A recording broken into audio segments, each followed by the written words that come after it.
Iran में गुज़िश्ता 2 हफ्तों से सैलाब का कहर जारी, मरने वालों की तादाद पहुंची 57, 478 जख्मी। बारिश के बाद फिर सैलाब से होने वाली तबाही की वजह से 19 मार्च से अब तक ईरान के ज़रई इलाके, बुनियादी ढांचे के साथ साथ देही और शहरी इलाकों में जबरदस्त नुकसान।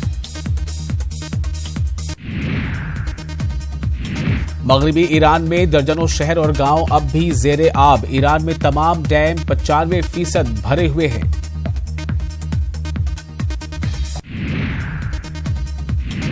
सूबा खुजिस्तान के तकरीबन 70 गांव में सरकार ने लोगों को दी हिदायत, जल्द अज जल्द अपने घरों को छोड़कर निकलने की हिदायत। इन इलाकों में मजीद सैलाब आने का अंदेशा।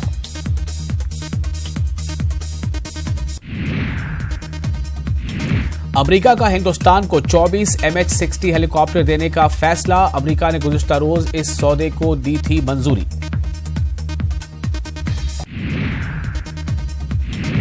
इराक के मशरक़ी सूबे दयाला में फ़ज़ाई हमला, दाइश के 4 दहशतगर्द हलाक, सूबे के सिक्योरिटी ज़राए ने दी इत्तला।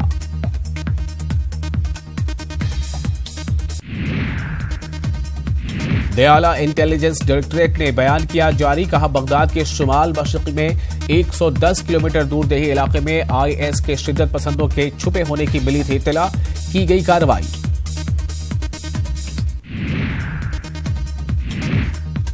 और इराक ने सरकारी तौर पर बाज़ाब्ता IS से मुकम्मल आज़ादी का किया था ऐलान, ताहम IS के कुछ दहशतगर्द सहरा या जंगी इलाकों में फैले हैं और वक्तन फौक्तन सिक्योरिटी फोर्सेज और शहरियों पर करते रहते हैं हमले। अमेरिकी secretary of state Mike Pompeo का बयान, दूसरे ममालिक में अमेरिकी कैदियों की घर वापसी की कर रहे हैं कोशिश, कैदियों के घर वालों को दिया यकीन।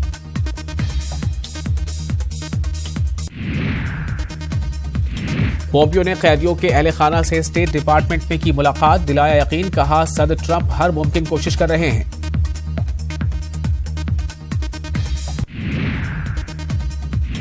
ताइवान की तेइतिंग काउंटी में आज सुबह महसूस किए गए ज़लज़ले के झटके, 5.7 की शिद्दत वाला था ज़लज़ला, किसी भी जानी या माली नुकसान की इत्तला नहीं।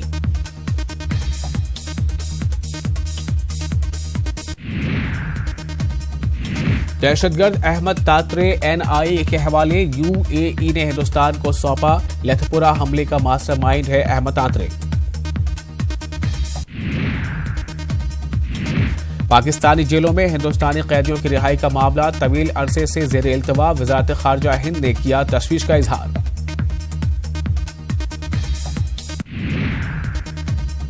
करतारपुर राहदारी मामले पर बातचीत गैर मुअय्यना अरसे के लिए मुलतवी, पाकिस्तान ने कहा हिंदुस्तान में इंतखाबात के इख्तिताम तक कोई बातचीत नहीं।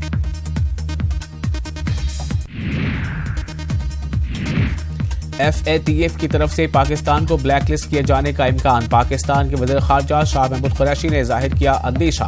दहशतगर्दों के खिलाफ लगाम कसने के मामले पर FATF ने किया अदम इत्मीनान का इजहार। IPL और 2019 में रॉयल चैलेंजर्स बेंगलुरु को एक और हार का सामना, राजस्थान के हाथों शिकस्त। राजस्थान ने इस सीजन की पहली जीत दर्ज की। RCB ने पहले बल्लेबाजी करते हुए 20 ओवर में बनाए 158 रन। राजस्थान ने एक बॉल बाकी रहते हुए हदफ को किया पूरा। बेहतरीन गेंदबाजी की बदौलत श्रेयस गोपाल बने man of the match. IPL का आज 15वां मुकाबला होगा। मुंबई के वानखेड़े मैदान में मुंबई इंडियंस और चेन्नई सुपर किंग्स की टीमें होंगी आमने सामने। धोनी की टीम चेन्नई ने अब तक इस सीजन में खेले तीनों मुकाबलों में जीत दर्ज की है। रोहित शर्मा के मुंबई इंडियंस ने 3 मैचों में सिर्फ 1 मैच जीता है।